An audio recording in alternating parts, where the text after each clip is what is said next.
This is E-YOOSO K620Pink corner, and now I will show you the package. As you can see, at the middle of the package is our E-YOOSO brand name. At this side you saw is K620. This one is a pink corner. From this side you can saw the switch, the light, the corner, so you can saw the functions from this side. From the back of the package you saw the picture of our products. This one is a 87 keys mechanical keyboard.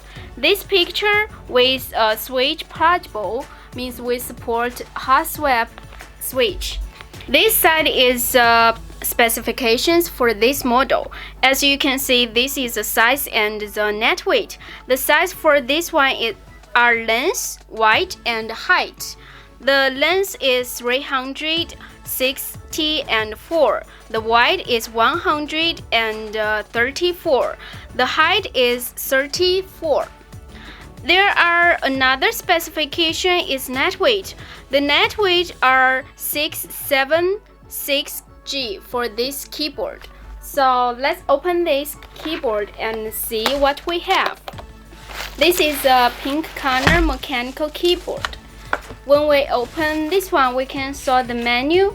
The menu with English and Chinese and Japanese languages. Okay, this is the keyboard. The keyboard protected by the foam. The keyboard is a pink corner with 87 keys. The switch is blue switch. This is the back of the keyboard. Okay, so this is K620 E-YOOSO gaming keyboard.